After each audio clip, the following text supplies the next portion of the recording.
Stop telling your visions to other people because they're not going to see it. If you decide you want to be rich, who gonna stop you? Unless you tell it to the wrong person. Mama, I'm going to be rich. Anybody rich in this family? Go in there and sit down somewhere. Get yourself a good job. You gonna open up a business and you 2 months behind in your rents. I'm just trying to make it real for you. I'm just trying to make it real. I'm just trying to make it real for you. Mama could be wrong. I think the biggest vulnerability you've got is you actually value somebody's opinion more than you value your own. At the end of the day, my guy, yourself. Those people that you're so terrified of their opinion of you, those people are not the ones who will live with the regret. Those other people are not going to be there when it sucks and it's hard for you. You got to get real quiet up here. I'm in my own mind, doing my own thing.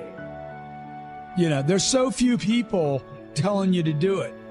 You know what there is a lot of? Conserve, don't spend, don't take risk. The biggest struggle for me was my family, man. The people closest to me was the biggest struggle.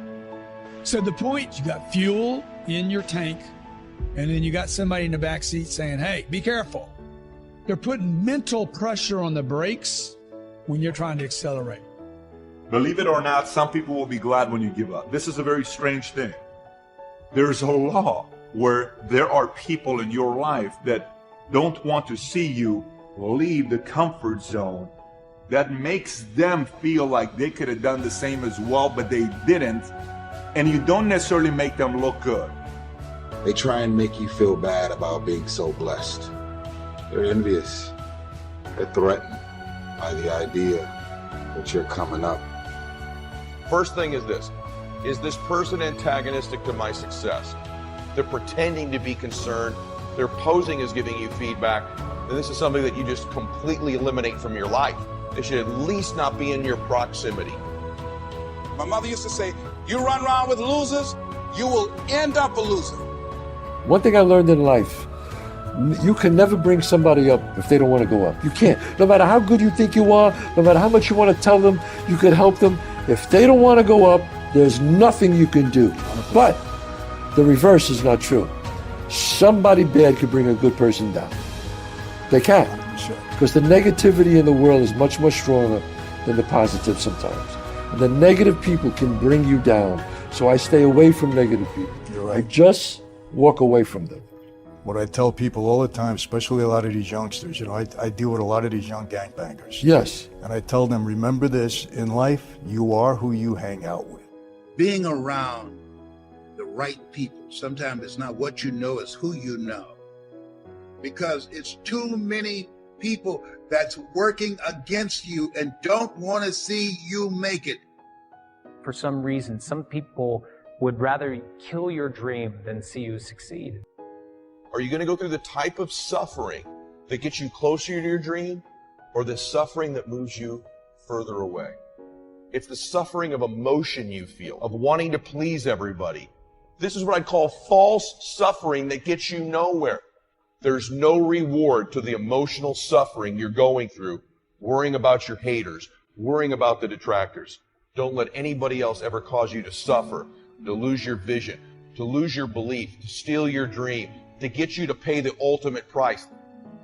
Look at you and look at your environment. Have you been positioned to flourish?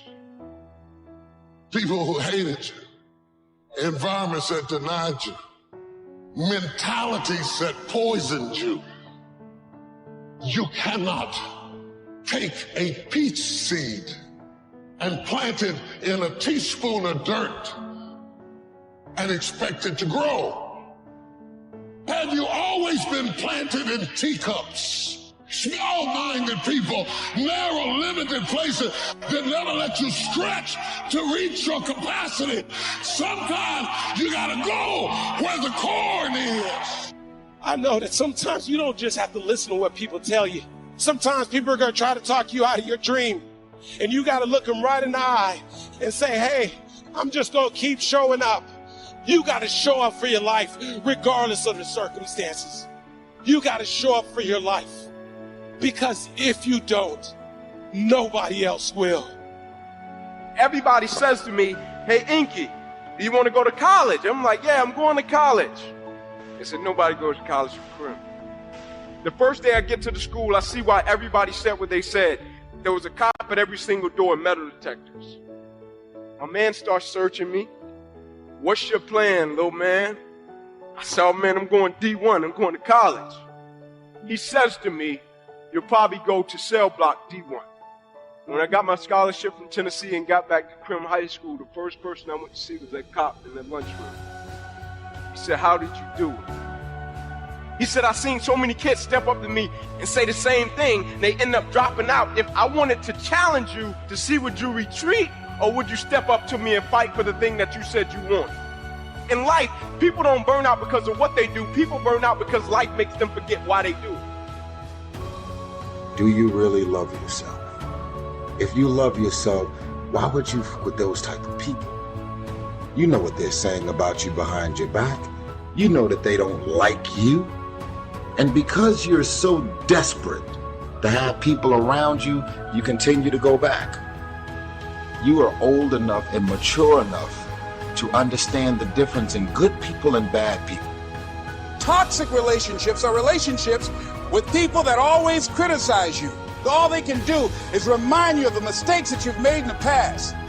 I know people whose lives have been ruined because somebody wasn't good for them. So what their childhood friends? So what their family? You can't say that you love yourself when you continue to invite and include these people in your life. Make a list of who you communicate with most and ask yourself the question, what kind of person am I becoming because of this relationship? Or have you decided, because you're desperate, you've decided to drag these random people into the new season of your life? Is that relationship over?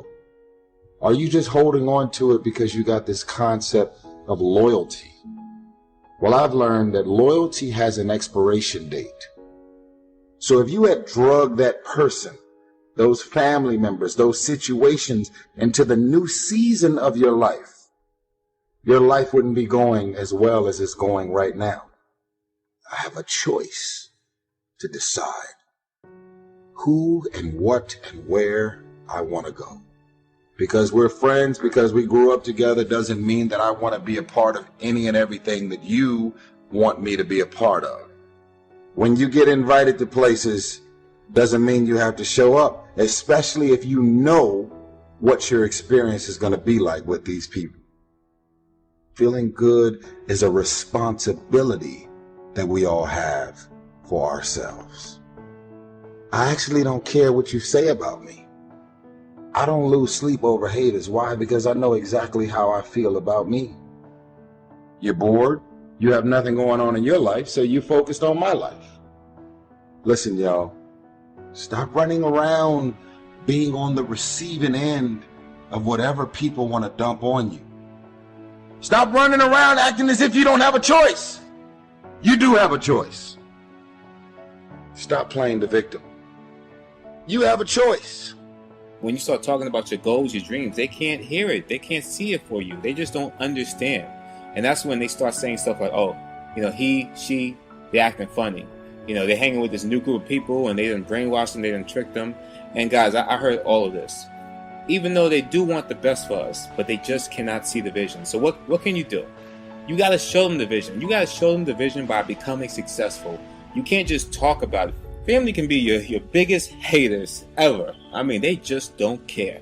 Some people have to be successful. So in my reality, I'm successful. So I hate when they use that, oh, let's be realistic. You never did this before. You never did that. Blah, blah, blah. Come on. They can't see from themselves, so there's no way they can see it for you.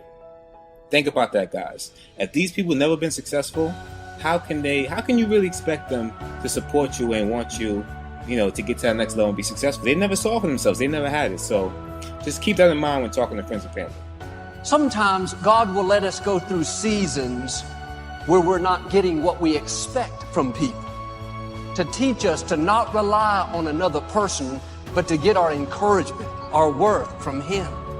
Because the higher God takes you, there will be more disapproval, more critics. If you're basing your worth on how people are treating you, you'll never become everything God created you to be. The less you depend on people, the stronger your spiritual muscles are going to become, and the higher you're going to go. You don't have to have all those people. You and God are a majority. You'll accomplish more with less people because of God's favor on your life. Quit trying to get from people what only God can give.